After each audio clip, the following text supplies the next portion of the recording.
আসসালামু আলাইকুম, ফারজানা ইয়াসমিন আমন্ত্রণ জানাচ্ছি এনটিভির মধ্যাহ্নের খবরে। জুলাই আগস্ট অভ্যুত্থানে গণহত্যাকারী আওয়ামী লীগের বিচার নিশ্চিত করা ও দলটির রাজনীতি নিষিদ্ধের দাবিতে প্রধান উপদেষ্টার বাসভবন, রাষ্ট্রীয় অতিথি ভবন যমুনার সামনে অবস্থান নিয়ে বিক্ষোভ কর্মসূচি পালন করছেন বিক্ষুব্ধ ছাত্র জনতা, বিভিন্ন রাজনৈতিক দলের নেতাকর্মীরা। প্রধান উপদেষ্টার বাসভবনের সামনে রাতভর অবস্থানের পর এখনও বিক্ষোভ প্রদর্শন করছেন তারা। জাতীয় নাগরিক পার্টির দক্ষিণাঞ্চলের মুখ্য সংগঠক হাসনাত আবদুল্লাহ সামাজিক যোগাযোগ মাধ্যমে কর্মসূচির ডাক দেওয়ার পর থেকেই সেখানে বিক্ষুব্ধ ছাত্র জনতা অবস্থান করতে থাকে। সকালে দলটির আহ্বায়ক নাহিদ ইসলাম ছাড়াও হেফাজতে ইসলাম ও ইসলামী ছাত্র শিবিরের নেতাকর্মীরাও বিক্ষোভে অংশ নেন। পরে সেখানে এসে অবস্থান কর্মসূচিতে হাজির হন হাসনাত আবদুল্লাহ ও সার্জিস আলম। আওয়ামী লীগ নিষিদ্ধের কোনো এজেন্ডা সরকার না রাখায় ক্ষোভ জানান তারা। আওয়ামী লীগের বিচার নিয়ে তালবাহানা করা হচ্ছে এবং বিভিন্ন হামলার আসামিদের জামিন দেওয়া হচ্ছে বলে অভিযোগ করেন বিক্ষুব্ধরা। আওয়ামী লীগের রাজনীতি নিষিদ্ধ করার আগ পর্যন্ত রাজপথে থাকার হুঁশিয়ারি দেন তারা।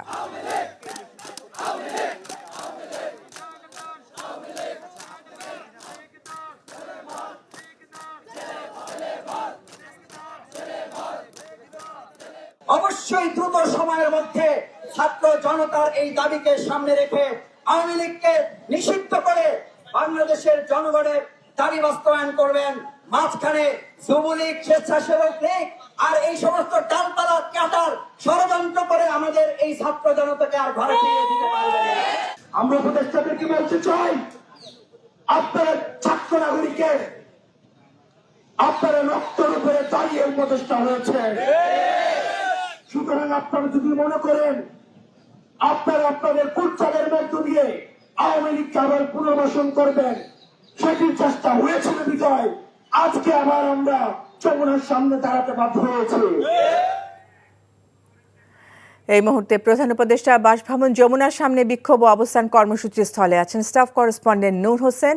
সেখান থেকে তিনি আমাদের সাথে সরাসরি যুক্ত হচ্ছেন। নূর, এই মুহূর্তে সেখানকার পরিস্থিতি কেমন দেখছেন, কি বলছেন বিক্ষোভকারীরা?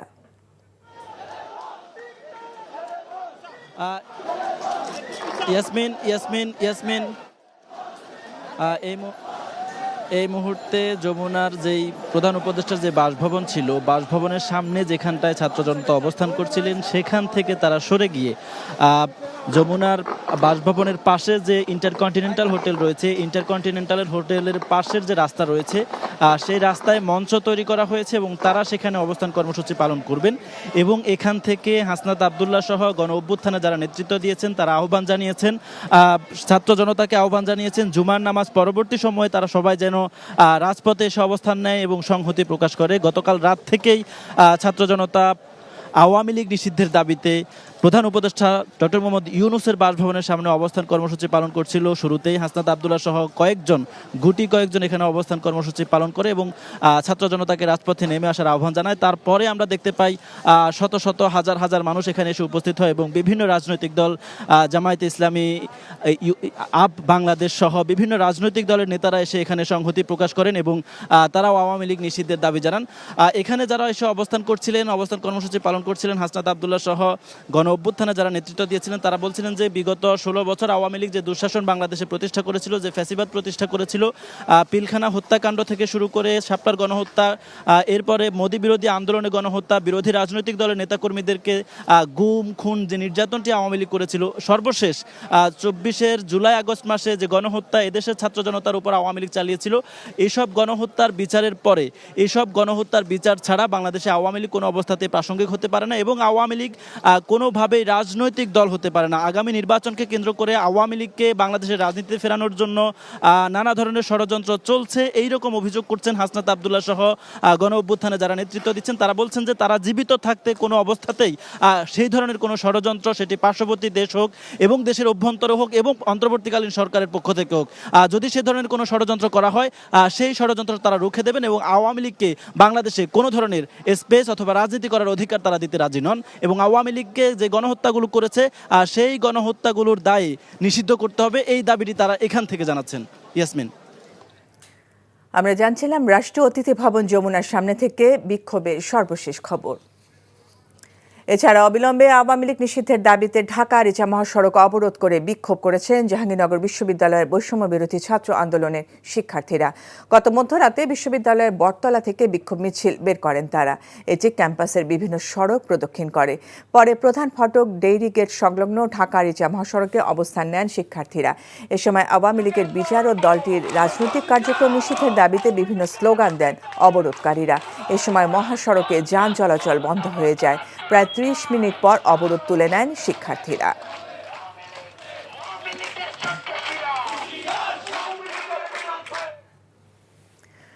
বাংলাদেশের আগামী জাতীয় সংসদ নির্বাচন বিষয়ে সার্বিক পরিস্থিতি পর্যবেক্ষণ করতে ঢাকা এসেছে যুক্তরাষ্ট্রে দ্য কার্টার সেন্টারের একটি প্রতিনিধি দল। শুক্রবার সকালে বিএনপি নেতাদের সাথে বৈঠকে বসে প্রতিনিধি দলটি। বিএনপি চেয়ারপারসনের গুলশান কার্যালয়ে এই বৈঠক অনুষ্ঠিত হয়। দলের মহাসচিব মির্জা ফখরুল ইসলাম আলমগীরের নেতৃত্বে বিএনপির সিনিয়র নেতারা বৈঠকে অংশ নেন। এছাড়া দ্য কার্টার সেন্টারের ডেমোক্রেসি প্রোগ্রামের জ্যেষ্ঠ সহযোগী পরিচালক জোনাথন স্টোন স্ট্রিটের নেতৃত্বে ৬ সদস্যের প্রতিনিধি দল বৈঠকে বসেন। এ সময় দেশের চলমান রাজনৈতিক পরিস্থিতি, জাতীয় সংসদ নির্বাচন ও সমসাময়িক বিভিন্ন বিষয় নিয়ে আলোচনা হয়।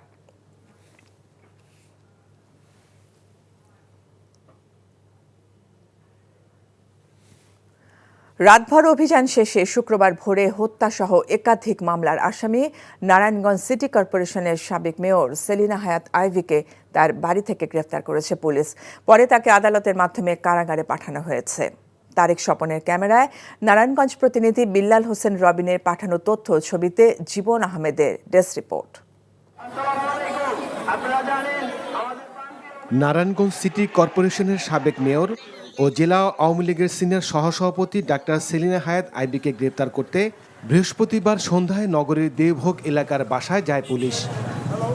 খবর পেয়ে আইভীর সমর্থকরা বাড়িটির সামনে অবস্থান নেন এবং দুইটি সড়কে 10 থেকে 15টি পয়েন্টে বাঁশ দিয়ে অবরোধ করেন। পরে পুলিশ তার সমর্থকদের সরে যেতে মাইকিং করে। ভোরে গ্রেফতার করে নিয়ে যাওয়া হয় আইভীকে। আমি কি নারায়ণগঞ্জ শহরে এমন কোন রেকর্ড আমার আছে যে আমি কোনোদিন কোনো বিরোধী দলকে আঘাত করেছি? তাহলে কিসের জন্য, কি কারণে, কোন ষড়যন্ত্রের কারণে, কার সাথে আমাকে অ্যারেস্ট করা হলো? জয় বাংলা।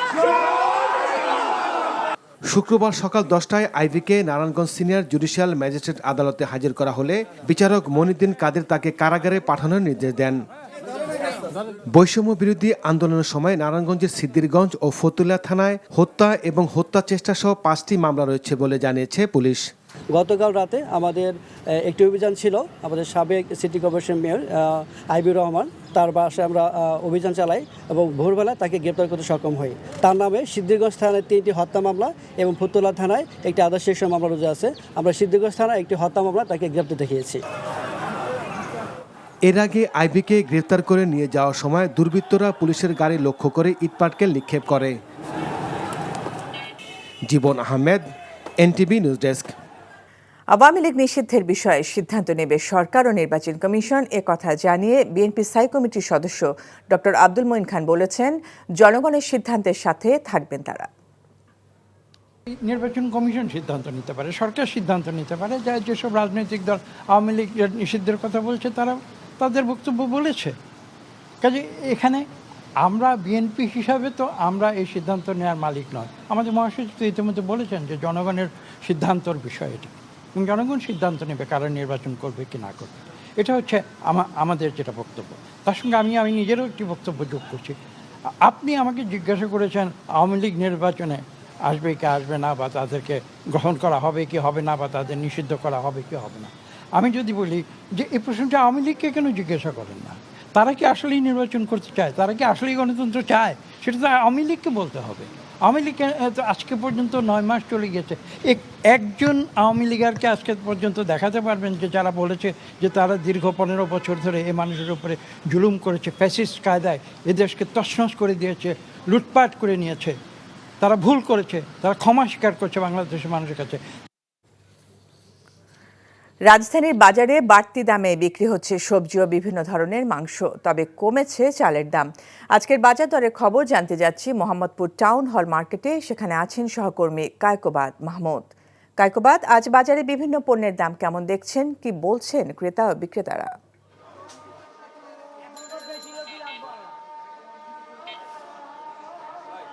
ফারজানা, আমি মোহাম্মদপুর টাউন হল মার্কেটে আছি। আর এখানে আমি দেখতে পাচ্ছি যে দুটো জিনিস সম্প্রতি সবচেয়ে বেশি আলোচিত ছিল, একটা হচ্ছে চালের দাম, আরেকটা হচ্ছে সয়াবিন তেলের দাম। যেটি চালের দামের ক্ষেত্রে আমি বলতে পারি, চালের দামের ক্ষেত্রে কিন্তু মিনিকেটের বিভিন্ন ধরনের চালের দাম কিন্তু কমেছে। আর বিক্রি হচ্ছে, তা বিক্রেতারা যেটি বলছেন 80 টাকা থেকে 90 টাকার মধ্যে কিন্তু বিক্রি হচ্ছে চালের মিনিকেট চাল যেটি। এছাড়া নাজির চাল বিক্রি হচ্ছে মানভেদে 76 থেকে 80 টাকার মতো। একই সাথে যেটি সবচেয়ে কম দামের চাল বলে পরিচিত 28 চাল, সেটিও কিন্তু স্থিতিশীল আছে, বিক্রেতারা যেটি বলছেন 58 থেকে 60 টাকার মতো বিক্রি হচ্ছে।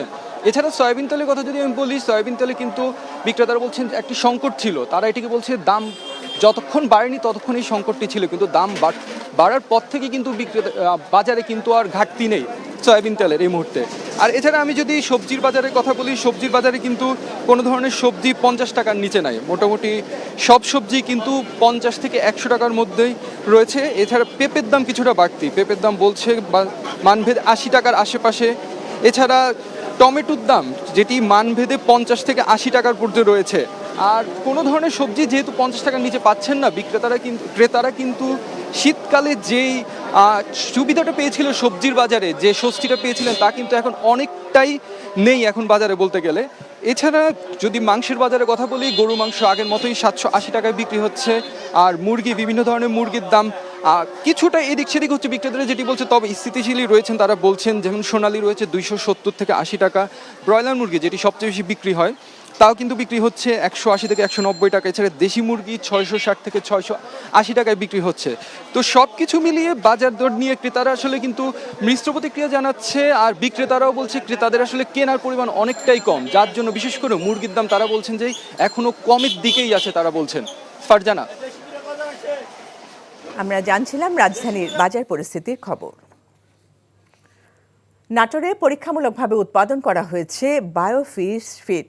খামারে উৎপাদিত প্রোটিন সমৃদ্ধ পোকার সাথে খৈল, চিটাগুড়, ট্রাইকোডার্মা সহ নানা প্রাকৃতিক উপাদানের সংমিশ্রণে তৈরি করা হয়েছে মাছের খাবার।